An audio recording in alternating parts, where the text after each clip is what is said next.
This Sunday, as I said at the beginning of this service, is known as Saint Michael and all angels.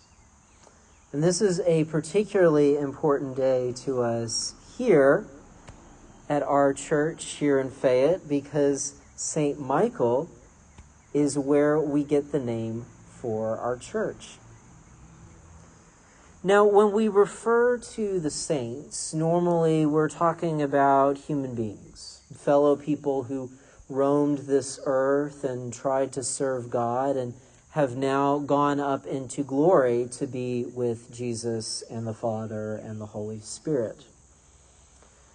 So when we name a church for one of these saints, what we're really doing is we're finding ways that we connect with them. We're saying, well, there are these great attributes of this person that we want to aspire to as a congregation.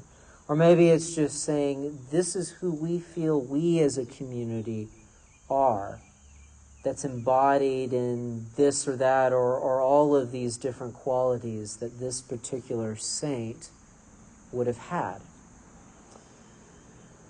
But this is the interesting thing for us here at St. Michael's, because connecting with St. Michael is very different than it would be connecting with these other saints. Because these other saints, men and women, are human beings. They're like us. St. Michael is not a human being. St. Michael is an angel. And angels have this sense of divinity about them. They seem very beyond human in just about every possible way. Angels seem, at least to us, to be godlike, to be as close to God as you can possibly get without being God. But Michael's name is a good reminder to us as we ponder these things, as we reflect on what angels are. Because did you know that Michael means who is like God? Who is like God? That name of Michael is a reminder to us that though angels are different than us, though they're a different type of being, and though they may seem to us to be God-like, they are not God himself. That's important for us to remember because it means the heavenly company is made up of more than just human beings. It's made up of all kinds of beings, more than we could even imagine.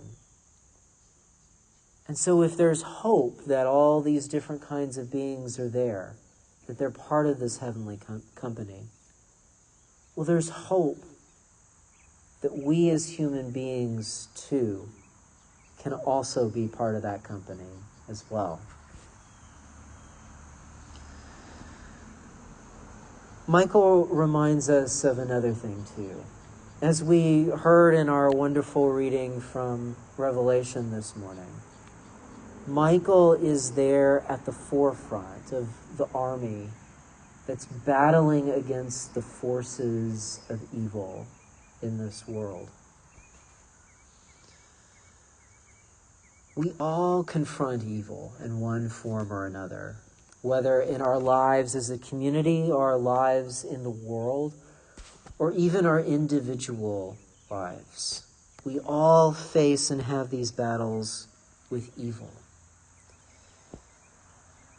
And because Michael leads that charge against the forces of evil, since it seems to be Michael's very purpose, or at least Michael's primary purpose, we know, thanks to this creature, thanks to this angel that God has made, that whenever we are in a battle or conflict with evil, we know that God has provided us a tool in that battle we know that God has given us a companion to lead the way when we face evil in our own lives as well. Bearing the name of Saint Michael is one that should give us comfort. It should give us comfort always.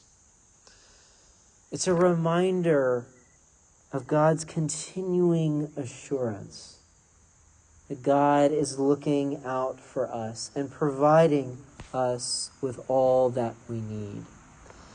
And that's whether that's the comfort and hope of the gift of salvation,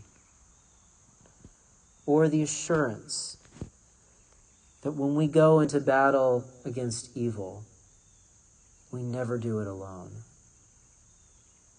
That is what it means to be St. Michael's, to have that hope, the hope of salvation and the hope of protection and assistance.